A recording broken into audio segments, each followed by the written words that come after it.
No, I'm sorry. Hold on a second. Kudo, you suspected a cute girl poisoning you, but yet you're not suspicious of a guy who literally comes in that you're expecting to be part of this ministry, but he's actually a part of some other group that's being asked to work on this whole project, and you're just like, shrug, handshake. I was almost going to give Kudo credit for the fact that he completely pointed out this guy is not from the ministry. He was able to kind of figure that out and call him out on it, but then he's just like, oh, well, obviously you're just like an outsourced group that's working with between us and the ministry. It's like, no, dude, red flags. Like, massive red flags. This guy's obviously bad. I'm sorry, the glasses guy that looks all dapper is always going to be a bad guy. It's just like squinting eyes people. If you ever have a really nice squinty eye person, they're probably a bad guy. In anime, it's always going to be a bad guy. But no, that aside, episode 8 of My Happy Marriage, really solid episode. I think overall, like, character-wise, I think this is a massive, massive episode. The last episode, too, around Mio finally, essentially through her meeting Kudo's sister, or at least Hazuki, through meeting Hazuki and learning about how to be a proper woman, all that kind of stuff has really helped Mio come out as a character.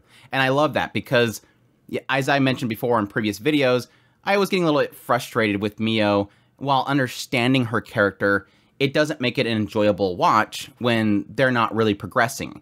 And now we're finally seeing, well, yes, episode 6 was massive for Mio as a character. She finally said, no, I'm not going to listen to you guys. That first act of defiance for her, but now we're seeing her become a person. She's no longer the servant. She's now becoming a person. And yes, that's through Hazuki training her to become what she believes is a woman, which society believes is a woman, but still kind of retaining that still self in there that's really special. But yeah, obviously a lot of intrigue around Arata Tsuruki. He is apparently working for the Emperor. This was like way back, I don't know, like episode 4 or something like that. He was talking to the Emperor at the time, and the Emperor basically said, yeah, I'll give you permission to do what you're doing. Don't mess it up. But additionally, the odd thing there is there was a translation difference between the dub and the sub, and kind of pointing out this idea that the Emperor wants him to eradicate a certain supernatural ability. Whereas I think the dub was something like stop that buildup of that power. So from the perspective of buildup of power, it's insinuating the Emperor himself is trying to possibly stop this combination of Kudo and Mio, who has the blood of the Usuba clan. So I'm thinking he's probably not liking that combination, because Mio's been around. It is obvious that here recently, her, which is somebody of the Usuba clan, has come to the public knowledge, or at least these people's knowledge. So that's why they're all after her now, kind of indicating this idea that they didn't know who she was. Like I've mentioned before, it seems like even Shinichi Saimori didn't even know that his wife, his previous wife, and Mio is this bloodline. He seems very oblivious to the whole situation. Now, I think the reason why most people didn't know that the presence was there is it does seem like, at least with Sumi, maybe we'll find out later that she did something, it seems like Sumi wasn't really being public with her abilities. It seems like the Usuba clan is very powerful. They mentioned the idea that they have different abilities, such as being able to read minds. They have the ability to go into dreams itself.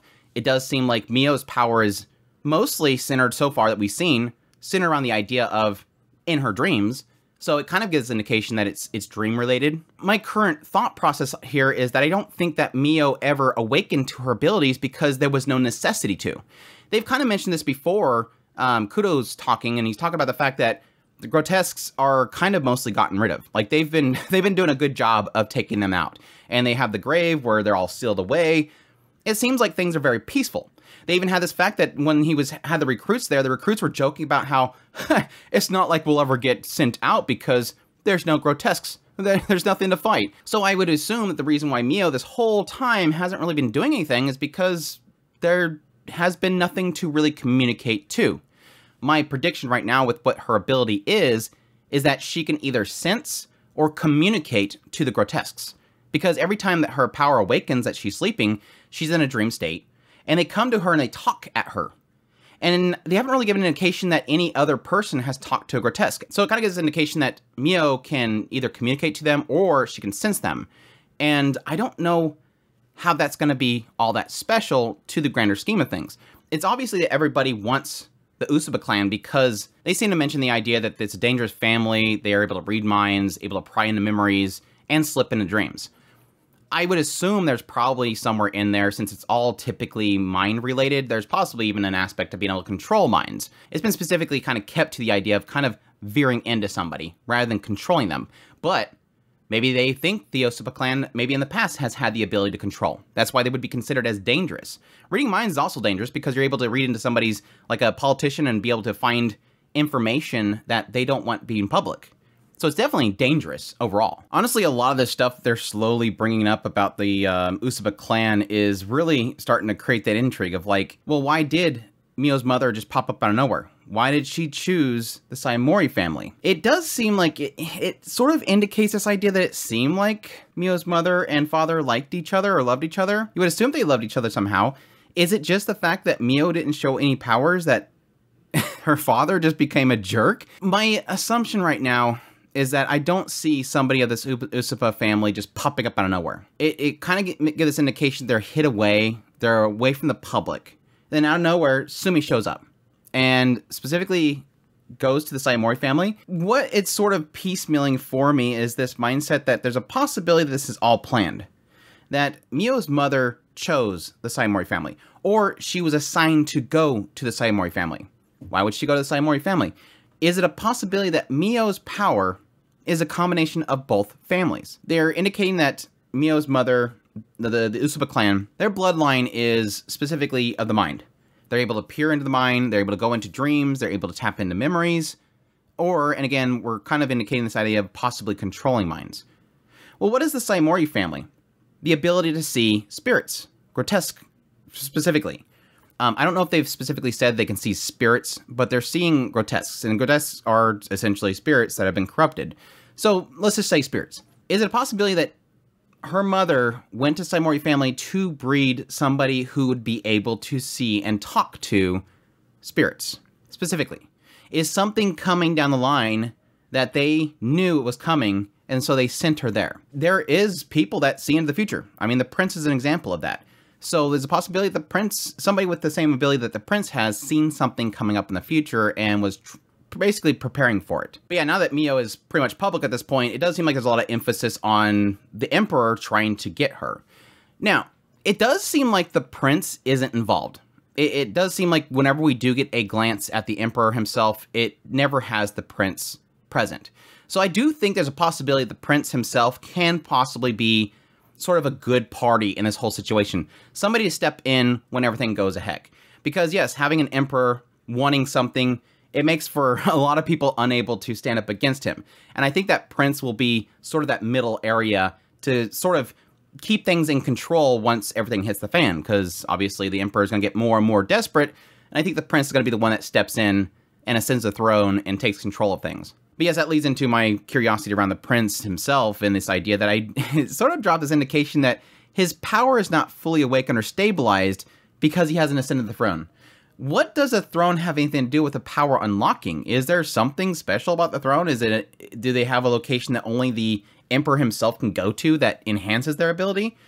Or does he not technically have the ability to see the future and that he's lying? And maybe the fact that he is knowing what his father's doing, that he's able to have those premonitions. Is him talking to Kudo and saying, Mio's going to go through some difficult stuff, but you're going to be able to handle it? Is him basically going, yeah, I overheard my father saying that he's doing something in Mio, and I'm letting him know. Again, another indication that I think the prince is a good person. But yeah, that's where we get into Arata, the recent person working for the emperor in order to capture Mio. I am going to call it here, I don't think Arata is working for the emperor. He's working for the emperor, but he's not working for the favor of the emperor. I think Arata has kind of been there as a part of this family, wanting to step in, but has to do it under the guidance of the emperor.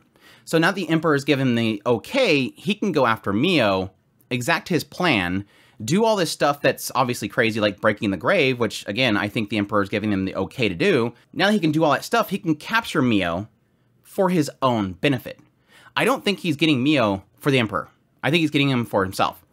What they're already indicating here is that I think the Tsuruki family is possibly somebody in the past that has worked for the Usuba clan. That's the gray area that I think they're going to be playing in, is I think that Tsuruki is probably not going to be 100% a bad person.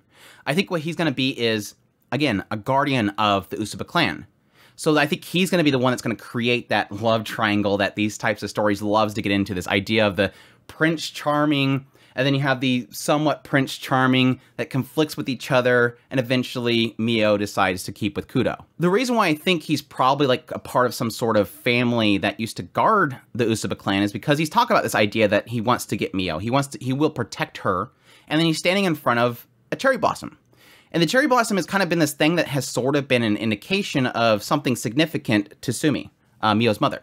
So I think that there was a side of me that was wondering, I wonder if they've replanted her tree over there. That's Sumi's tree. But no, that thing's been pretty much chopped down and burned. I did like that, though. In episode 7, I really did like that aspect. It almost felt like Mio's mother was calling Mio to come there after the whole place burned down. Called her to come there because she wanted to show her this last thing that you've been thinking about, this tree, give it up. Like, just let it go. It was that last release. The one remaining thing that was in that plot of land that was connected to Mio was that tree. It was cut down, but the stump was still there. I almost felt like her being called there, even though it was all burnt down, was to say, touch this, let it go. I thought it was a very, very little beautiful significance there. Just completely detach her from the Saimori family. Just let it go. But yeah, like I mentioned earlier, I'm really loving Hazuki Kudo. I think she's fantastic. I think, again, she's literally pulling Mio out of that shell. And additionally, yes, kind of creating that kind of familiarity with Mio so that she can, again, kind of establish her own personality. Now, it was a massive heartbreak when she's like, hey, can I ask a favor? Call me Big Sis. It's like, Mio's like, huh, yeah, that's interesting. But then she hears that Kaya say that. It's like, there's those old, the old wounds are not going anywhere for a while, and it is unfortunately something that's going to be affecting her. This is something that she lived with for many years, so it's not something that she's going to be able to kind of just brush off. It's going to be something that constantly pops up in the back of her head. But it does open the door to the bigger picture, which is that Mio just doesn't understand family. She's never really had a family. She had a family back when she was younger, and her mother was still alive, and her father actually cared for her somewhat until he discovered that she didn't have abilities. But over time, it just kind of turned into this thing where she was not a part of that family. She was a servant. And so her to even get the concepts of family is going to be difficult for her. Now, granted, everybody's going to have that issue. I mean, if you suddenly have your family adopt somebody or your mother has another child, you're going to have to learn what a sister is. But family as a core aspect is something that is going to take some time for her to figure out. But I think that's going to be huge in her discovering her true self. It was kind of interesting to see that they kind of mentioned casually that the Tatsuishi family is pretty much under the control of the Kudo family. It was like yeah, we screwed up, and so we're just gonna stand here with our tail tucked between our legs and just say yes sir to Kudo whenever we need to, even though he's like literally showing up in casual outfits. But it was a cool idea to kind of show, again, that I don't think this prince is a bad guy. Like, it does seem like he's like, yeah, you guys screwed up. You're not your parents or whatever. You're going to take over, and you're going to keep things in check. And of course, adding to the fact that Prince seems like he's pretty casual with Kudo, talking about how he's got married and giving him some insight into a possibility for Mio and the idea that she's possibly going to be in danger, but it's something that he can handle. So again, I'm really curious to see what they end up doing with the prince. So yeah, the overall story, of course, being the grave. It's pretty obvious that Arata is part of breaking the grave, and that's essentially creating this distraction for Kudo to be away from Mio so that he can come in and capture Mio. And again, I think it is an aspect that they possibly might know that that's something that can awaken Mio's power. Or it could just be a product of it. While trying to capture Mio, they inadvertently awaken her power, which is, again, to possibly communicate to the grotesques. There is a question mark that kind of surrounds the idea of the grotesque, because they've pretty much at this point opened the door to the idea of them being essentially spirits that have been corrupted by negativity. And including with that, this grave essentially is a location where people with supernatural abilities, the gifted, were buried and sealed away so that if they become grotesques, they're not going to wreak havoc. Because the worst spirit turning into a grotesque is going to be one that has supernatural abilities. Have one of these spirits with some insane, powerful ability become a grotesque, and they can destroy an entire city. So again, it's kind of one of those things that's kind of adding these other layers to the story that could end up turning into something pretty cool. Anyways, we'll see where things go from here. Hopefully, Hazuki will smack the crap out of Arata and run off with Mio, but I'm pretty sure not. We haven't really got an idea of what Arata's ability is. He could possibly have something that's really powerful, but anyhow, we'll see where it goes from here, but I hope you guys enjoyed my video on episode 8 of My Happy Marriage. If you did, make sure that like button down below, comment, let me know what you thought of the episode. Additionally, if you're new to the channel, make sure that subscribe button's good on my content. I do news, reviews, first impressions, top list. If it's anime, it's pretty much here. Additionally, if you want to support the channel more, I have a Patreon link, tips link, super thanks, membership button down below. Greatly appreciate what it does, and y'all take care.